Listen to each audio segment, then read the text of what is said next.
Assalamualaikum warahmatullahi wabarakatuh. Welcome back guys to my channel Benny Megarigel Sultan Berhoja.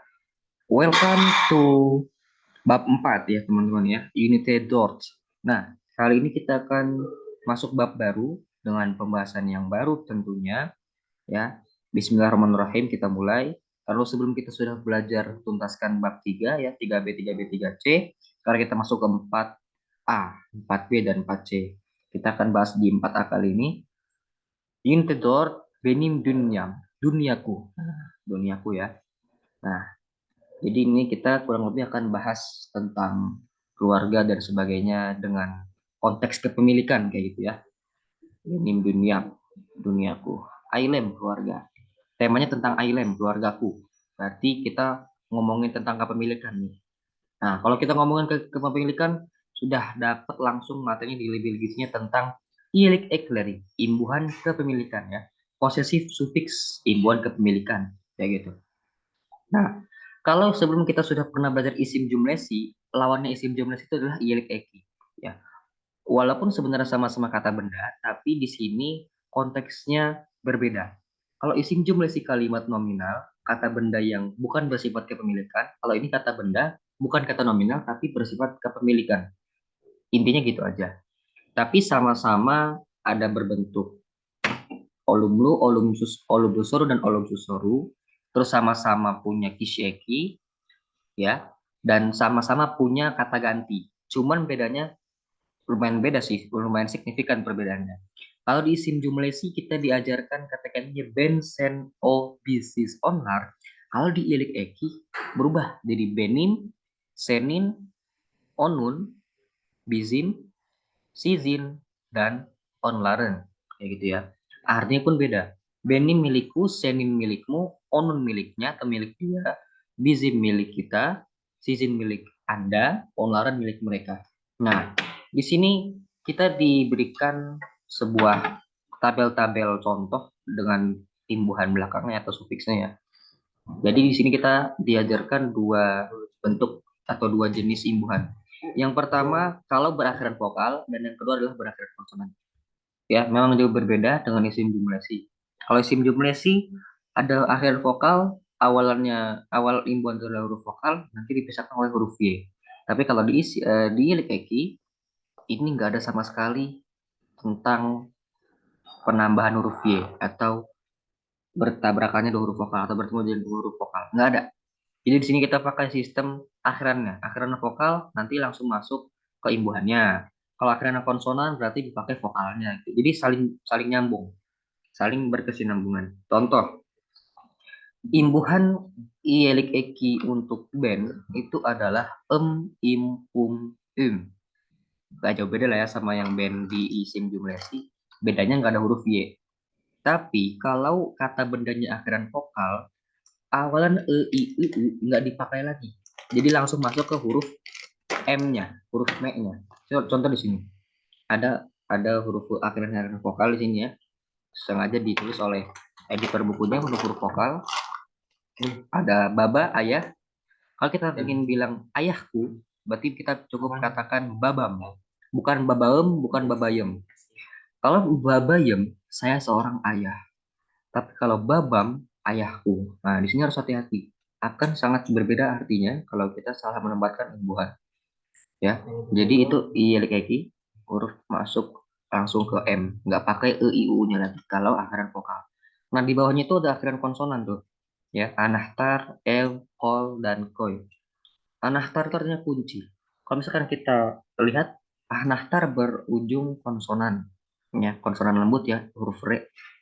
Tapi sebelum huruf re itu ada huruf a. Huruf a itu adalah huruf yang menghasilkan imbuhan en, in, un, un. Gak beda jauh dengan benim, cuman bedanya adalah M dan N. Kalau benim ujungnya M, kalau senin ujungnya N. Ya. Jadi ya hati-hati di sini. Kita mau konteksnya ngomongin saya atau ngomongin kamu, kayak gitu kan. Kuncimu berarti kunci milikmu atau kuncimu itu berarti anah taren. Anah taren. Ya, dipakai itu e-nya karena akhirnya konsonan. Ya, nggak nyambung kalau langsung masuk huruf N. ya, nggak nyambung. Anah taren nggak nyambung. Tapi jadinya anah taren, ya. Kurang lebih kayak gitu. Dan satu lagi di sini yang paling menonjol perbedaannya, kalau isim jumlah sih kata ganti dia o itu nggak punya imbuhan sama sekali kiseki. Tapi kalau di ilekeki itu punya, ya. Ada dua jenis malah.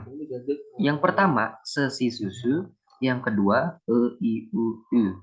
Kalau sesi susu itu di akhir digunakan untuk akhiran vokal kayak baba, ane itu semuanya kan pakai akhiran vokal ya. Babase, anesi, bapaknya dia, ibunya dia, atau bapaknya ibunya kayak gitu ya. Kalau akhiran konsonan ya tinggal dipakai e i u u, s-nya dihilangin. Nah, jadi kayak gitu aja teman-teman konsepnya. Yang penting nyambung didengarnya. Anahtare, evi, kolu, keyu, kayak gitu ya kurang lebih. Nah, di sini ada contoh örnek, benim, senin, onon, bizim, sizin, onlar. Sebenarnya kalau dalam bahasa Turki profesional, orang Turki itu tidak nyebut lagi zamirnya.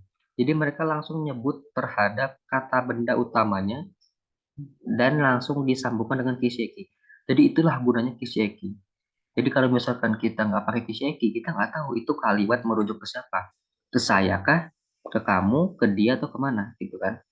Jadi nggak perlu pakai benim sinin onon lagi. Kalau misalkan udah paham kisheki, tinggal sambungan saja. Gitu ya. Makanya kenapa di sini dicontoh dikasih kata tanda kurung kan? Itu maksudnya nggak bisa nggak pakai benim, bisa juga pakai benim. Tapi orang Turki lebih sering langsung nyebut kata benda utamanya yang udah berakhiran imbuhan ialik ekinya, gitu ya. Jadi sekali lagi ialik eki itulah imbuhan kepemilikan ya teman-teman ya. Benim itu contohnya Kardeşim liseye gidiyor. Lise itu ada Lise itu adalah SMA ya, sekolah menengah atas. Kardeşim itu artinya saudaraku. Liseye gidiyor. Gidiyor itu artinya pergi. Berarti kalau liseye ke SMA, saudaraku pergi ke SMA, ke sekolah SMA, kayak gitu ya, kurang lebih. Terus untuk Benim, ya, untuk Benim kita harus terlihat juga pada akhiran-akhiran konsonan keras, teman-teman. Nggak untuk Benim saja sih, untuk semuanya, gitu ya. Kurang lebih konsepnya seperti pembelajaran sebelumnya. Di video pembelajaran sebelumnya kita bahas materi ke sama dari ya. Di situ kan aktif ya, huruf konsonan keras bisa berubah kalau ada konsonan keras bertemu dengan vokal imbuhan yang berawal dari vokal. Nah, nanti di Eki juga punya itu. Misalkan ya, contoh misalkan eh, yang berubah itu apa ya? Kita kita cari contoh kata.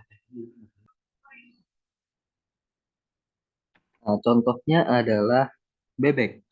Kalau misalkan bebek dalam bahasa Turki itu diartikan sebagai bayi. Sedangkan kalau bebek Indonesia itu disebut ördek. Nah, di sini harus hati-hati juga ya. Kita berikan banyak kata-kata yang berbanding atau kontra dengan bahasa Indonesia. Gitu ya. Nah, bebek itu kan artinya bayi. Kalau misalkan kita gunakan nilai keki, kepemilikan tentang bayi, misalkan bayiku gitu ya. Dalam konsep biasa, mungkin kita sebutnya ya bayiku atau bayi saya gitu kan. Mungkin seorang ibu bilang seperti itu. Awal kata dari bebek. Nah, bebek itu mempunyai akhiran konsonan keras ya, huruf K, huruf K, yaitu huruf sert unsusler. Nah, ketika diimbuhkan dengan ialik eki yang berawalan vokal, kan nggak mungkin jadi bebekim ya. Itu sangat kasar ya atau keras bahasanya. Maka di sini diberlakukan imbuhan unsur musamase atau penghalusan konsonan biar konsonan itu jadi lunak. Nah, nggak mungkin langsung bebekim gitu ya. Itu salah besar. Jadi yang benar adalah bebeim ya. Kemarin kita sudah ajarkan kalau P berubah jadi B, C berubah jadi J, T berubah jadi D, K berubah jadi musyak G ya. Jadi berubah jadi musyak G di sini. Nah, maka bagaimana? Maka menjadi bebeim ya, bebeim. Kalau dalam konsep biasa atau kalimat biasa, kata biasa artinya itu adalah bayiku, ya bayiku, bayi ya, bayi orang bayi yang baru lahir. Nah, kalau misalkan dalam konsep percintaan, ya, permalingan sih, percintaan, BBM itu artinya adalah sayangku ya. Nah, ya artinya adalah sayangku, ya sayangku. Jadi kayak istilahnya my darling, my darling atau my baby gitu ya. Bukan minyak telon ya, tapi my baby ya sayangku kayak gitu untuk menyebut pacar kalian misalnya dan sebagainya. Oke, mungkin kurang lebih seperti itu yang bisa dapat Ben sampaikan. Mudah bukan belajar bahasa Turki. Sampai jumpa pada part 4B. Salam hangat, salam satu bahasa Turki. Wassalamualaikum warahmatullahi wabarakatuh. Görüşürüz.